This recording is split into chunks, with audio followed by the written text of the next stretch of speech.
क्या पेंसिल को आप कभी इस तरह से खड़ा कर पाए हैं? कोशिश की होगी लेकिन वो ऐसे ही गिर जाती है। आखिर ऐसा क्यों होता है? लेकिन एक बॉक्स आप रखते हैं तो वो हमेशा सीधा रहता है, गिरता नहीं है। और एक कोन इस हालत में तो सही रहती है, लेकिन जब टिप पे खड़ा करें तो वो गिर जाती है। बिल्कुल इसी तरह। तो आखिर फिजिक्स के कौन से लॉज हैं जो अप्लाई हो रहे हैं? इन सब क्वेश्चन का आंसर जानेंगे हम through stability and equilibrium. Of equilibrium start करने से पहले हम एक दफा इक्विलिब्रियम को देख लेते हैं।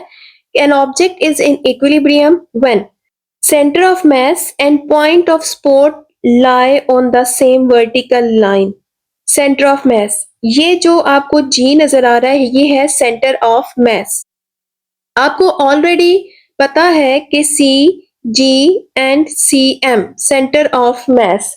When the object is on earth then C, G and C M are the same. तो यहाँ पर हमने सेंटर ऑफ मास को जी से रिप्रेजेंट किया है।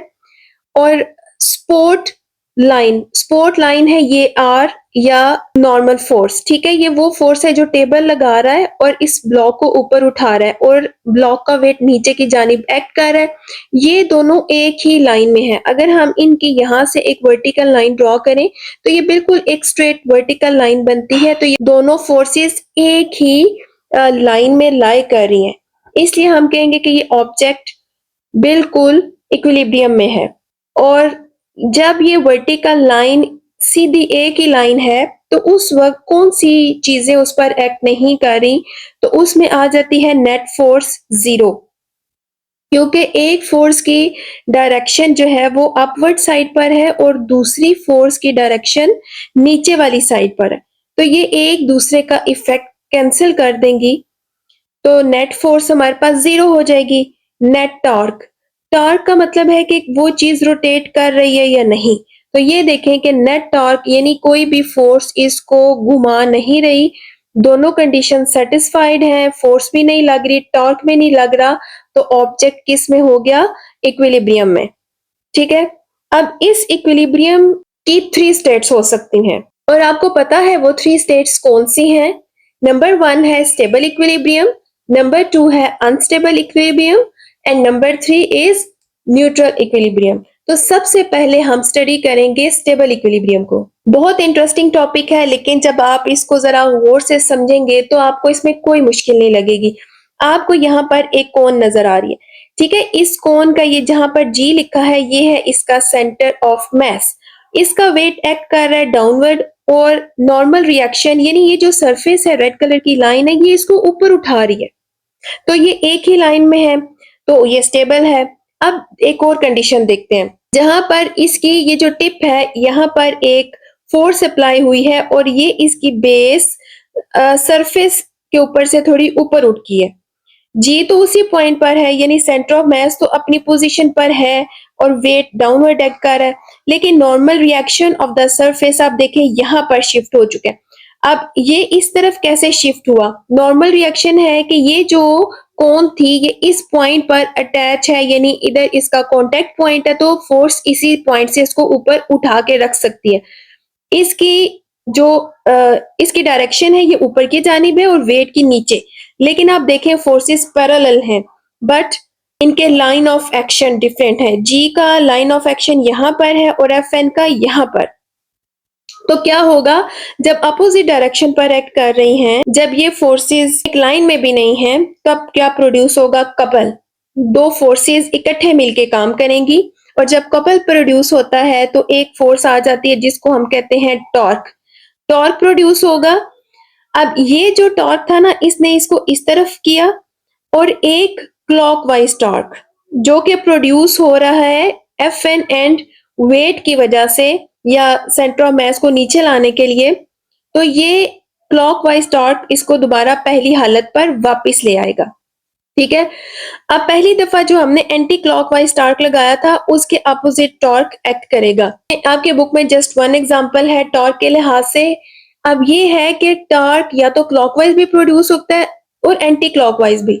एक वक्त में बॉडी के ऊपर दोनों टॉर्क्स अप्लाई हो सकते हैं। अब सेकेंड टाइम हम देखते हैं कि सेकेंड जो इसकी कंडीशन बनती है कि ये हमारे पास एक कोन है और इसको हमने क्लॉकवाइज डायरेक्शन में, यानी इस डायरेक्शन में हमने टिल्ट किया, तो जाहिर है कि ये क्लॉकवाइज टॉर्क है, तो इसको बैलेंस कौन करेगा? Anti clockwise torque. तो ये एंटी क्लॉकवाइज टॉर्क इस साइड पर एक्ट करके इसको दोबारा अपनी पोजीशन पर लाने की कोशिश करेगा। यहाँ पर एफ एन यहाँ पर एक्ट कर रही है और जो सेंटर ऑफ मास के ऊपर जो वेट था वो इस जानिब एक्ट कर रहा है। ये दोनों फोर्सेस कपल प्रोड्यूस करेंगी और एंटी क्लॉकवाइज टॉर्क प्रोड्यूस होगा और ये अपनी ओरिजिनल हालत में वापस आ जाएगा। अच्छा, यहाँ पर ना आपको बुक में एक वर्ड नजर आएगा, टिल्ट का मतलब होता है हिलाना, स्लाइड टिल्ट, थोड़ा सा हिलाना। तो कोन को जब भी स्लाइडली टिल्ट किया गया तो वो अपनी ओरिजिनल पोजीशन में वापस आ गई। स्टेबल इक्विलिब्रियम क्या हुआ? When the object is slightly tilted and it comes back to its original position, then it will be in stable equilibrium. अब नेक्स्ट है हमारा अनस्टेबल इक्विलिब्रियम। अनस्टेबल इक्विलिब्रियम कब होगा? कि जब बेस बहुत ही छोटी होगी। तो अब देखें, साथ ही जो G है ये हाईएस्ट पॉइंट पर है।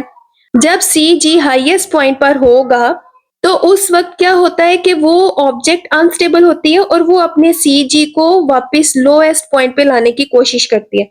अब फर्स्ट में जब हम कोन को इस टिप पे खड़ा करते हैं तो फॉर अ मोमेंट, यानी थोड़ी देर के लिए, एफ एन एंड डब्ल्यू ये दोनों एक वर्टिकल लाइन में होंगे, तो फॉर वेरी लिटिल टाइम ये अपनी पोजीशन पर रहेगी। साथ ही क्या होगा?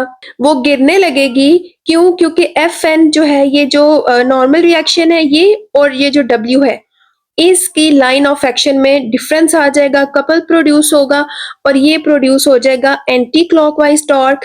और जब एंटी क्लॉकवाइज टॉर्क प्रोड्यूस होगा तो ये नीचे गिर जाएगी और ये बैलेंस में आ जाएगी और जी भी इसका लोएस्ट पॉइंट पे शिफ्ट हो जाएगा। अब दूसरी सिचुएशन देख लेते हैं कि फॉर एग्जांपल कौन इस डायरेक्शन में गिरने लगी है, तो उसका एफ एन इस साइड पर होगा और जी इधर, कपल प्रोड्यूस होगा और कौन इस साइड पर नीचे गिरेगी। और जब कौन नीचे गिरेगी तो उसका जो जी है वो इस तरह से लोएस्ट पॉइंट पे आ जाएगा और वो खुद को बैलेंस कर लेगी। तो अनस्टेबल इक्विलिब्रियम क्या हुआ? कि when object is slightly tilted and it does not return back to its original position, then it will be in unstable equilibrium. Okay, last है न्यूट्रल इक्विलिब्रियम, सबसे मजे का इक्विलिब्रियम के कोई फर्क ही नहीं पड़ता ऑब्जेक्ट को। अब देखें कि इसका जो जी है वो, ये जो सरफेस है उसकी जो हाइट है उससे सेम रहा है। अब नेक्स्ट अगर हमने इसको रोल किया है तो जी की पोजीशन चेंज नहीं होगी, ये रोल करेगा। अगर जी की position with respect to surface change नहीं होती तो नॉर्मल रिएक्शन और डब्ल्यू दोनों एक ही वर्टिकल लाइन में होते हैं, जो कि इक्विलिब्रियम के लिए जरूरी है।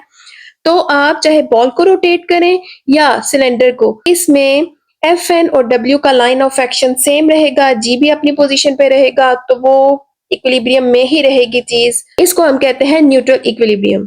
अब एक दफा हम इनका कंपैरिजन देख लेते हैं। Stable equilibrium, centre of mass stage with in the base. अब सेंटर ऑफ मास जो है, जैसे ये है, ये देखें, ये जो बेस है इसके साथ ही रहा, ठीक है, और टिल्ट यानी हिलाया, ये कम बैक होगी अपनी ओरिजिनल पोजीशन में।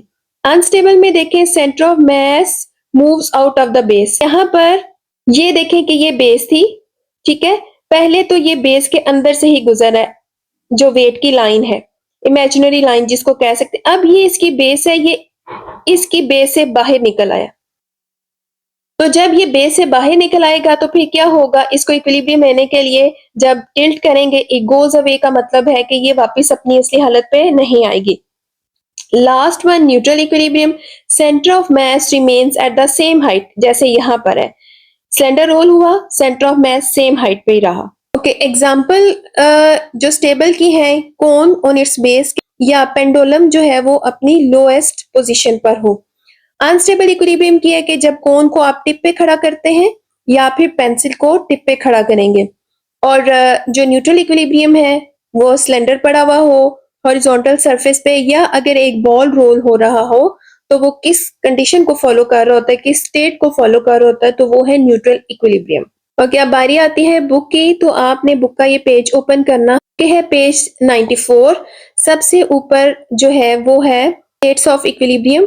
आपने ये सारा ही याद करना है। एन ऑब्जेक्ट इज बैलेंस, तो यहाँ पर आप उसकी लिख देंगे डेफिनेशन, ठीक है। Centre of mass and point of support lie on the same vertical line, the forces on each side are balanced and the object is said to be in equilibrium, ठीक है। तो ये इसकी हो जाएगी स्टेट ऑफ इक्विलिब्रियम में equilibrium की definition. अब आपने लिखना है there are 3 states of equilibrium. तो आप स्टेबल इक्विलिब्रियम की सबसे पहले लिखेंगे डेफिनेशन, ठीक है।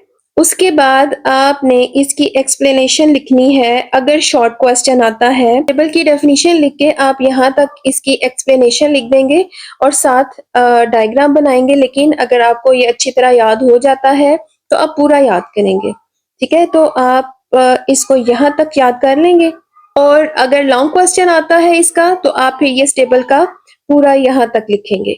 यहाँ पर है as you try to push over the cone slightly its centre of gravity is raised.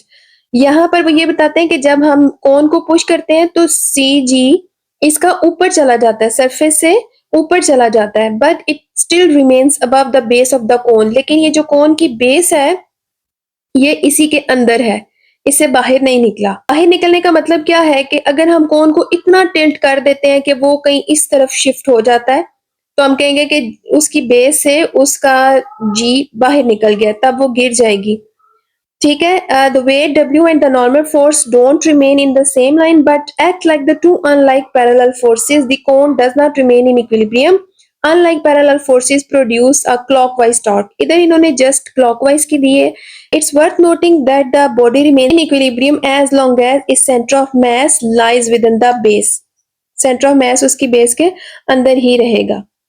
तो आप यहाँ पर लिख सकते हैं कि when we push over the cone, या आप जस्ट इसको इसी तरह से हेडिंग बना लें, as you try to push over the cone slightly. तो ये पैराग्राफ आप उसमें लिखेंगे। अगर क्वेश्चन आता है अनस्टेबल इक्विलिब्रियम तो यहाँ पर आप उसकी डेफिनेशन लिखेंगे और स्टार्ट से लेकर यहाँ तक एक्सप्लेन करेंगे, चाहे कोई भी हो, अनस्टेबल, न्यूट्रल या फिर स्टेबल। तो आप लोगों ने ये डायग्राम जरूर बनानी है साथ, ठीक है। आप डायग्राम इसकी बनाएंगे तो ये शॉर्ट काफी है। अगर आप पूरा याद कर सकते हैं तो बहुत अच्छी बात है, आप इसको पूरा भी याद कर सकते हैं। जैसे यहाँ पे क्या लिखा हुआ है कि in this case centre of gravity is lowered on tilting, यानी हिलाने से, and continues to fall further, कि वो मजीद गिर जाती है। It can't rise up again because the anticlockwise torque produced by W moves it further down. यहाँ पर इस सिचुएशन में एंटी क्लॉकवाइज प्रोड्यूस हो रहा है, ठीक है, तो क्लॉकवाइज भी प्रोड्यूस हो सकता है, डिपेंड ऑन के किस साइड पर वो गिरने वाली है। नेक्स्ट है हमारा न्यूट्रल इक्विलिब्रियम। तो न्यूट्रल इक्विलिब्रियम में आपने उसी तरह से डेफिनेशन लिखनी है। अगर अलग से शॉर्ट आ जाता है और एक्सप्लेनेशन की हेडिंग देंगे आप यहाँ पर, और ये आप छोटी सी एक्सप्लेनेशन है ये याद कर लेंगे, ठीक है, और साथ ये वाली डायग्राम ड्रॉ करेंगे। साथ इन्होंने अदर एग्जांपल्स दिए न्यूट्रल इक्विलिब्रियम की कि ये बॉल है, रोल कर रहा है, या फिर कोन जो है इसकी कर्व्ड साइड है ये वाली, अगर इस लिहाज से ये जमीन पे पड़ी होती है और आप इसको रोल करते हैं तो ये कभी भी नहीं गिरेगी, तब ये भी न्यूट्रल इक्विलिब्रियम में होगी। ये टॉपिक्स बहुत इंटरेस्टिंग और इजी हैं और पेपर के पॉइंट ऑफ व्यू से इंपॉर्टेंट है। इनको याद कीजिएगा और इनकी प्रैक्टिस भी कीजिएगा। बात वही है कि बस बुक उठाने की देर है। अपनी बुक उठाइए और अभी इसको पढ़ लीजिए। मिलते हैं नेक्स्ट वीडियो में। अल्लाह हाफिज।